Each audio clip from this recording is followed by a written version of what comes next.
The Grudge is a haunted house simulator game for the Nintendo Wii, based on the eponymous movies. In The Grudge, your goal is to walk from point A to point B without dying. The gameplay exists out of fighting certain items or reaching certain locations before your flashlight turns off. Throughout the chapters are multiple batteries and pieces of photos scattered to keep you off the track you're supposed to walk.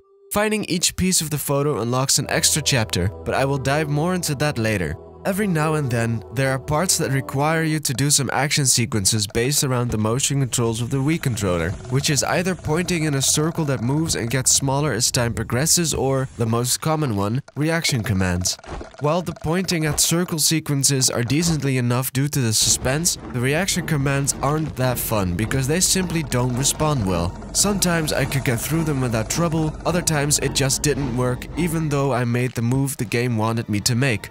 This makes the reaction commands feel unfair since it revolves more around how responsive the motion controls are as opposed to one's skill. The most unforgiving part is when you die. There's no checkpoint system, so each time you die you need to start at the beginning of the chapter, even when you're one reaction command away from the very ending.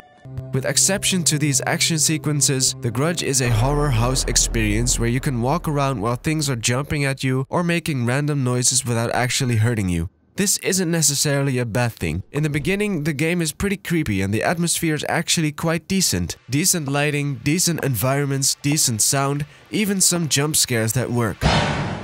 However, it doesn't take long before the downsides of The Grudge show. The longer I played the game, the more predictable the scares got. Starting chapter 3, the scares became so ridiculous and predictable they actually started to get funny, and the game lost its scariness.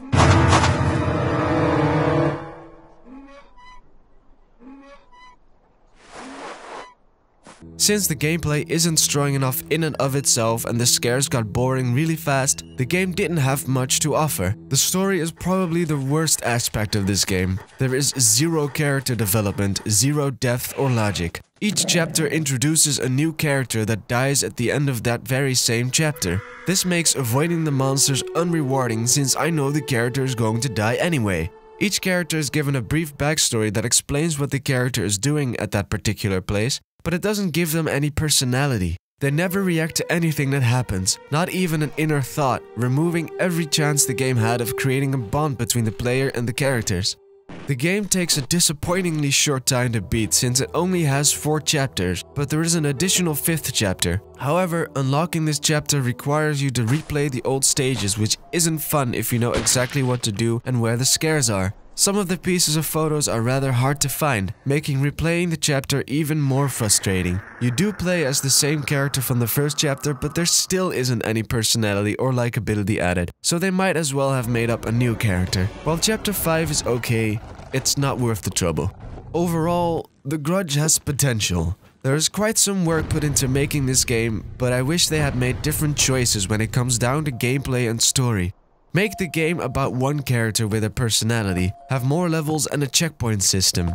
The scares got boring faster than they should, but they managed to make me laugh in the later levels, which is better than nothing, I suppose. I would buy the game if it's cheap, you're easily scared and have a friend to play with, but for what the game is now, I wouldn't recommend it. I give The Grudge a 4 out of 10.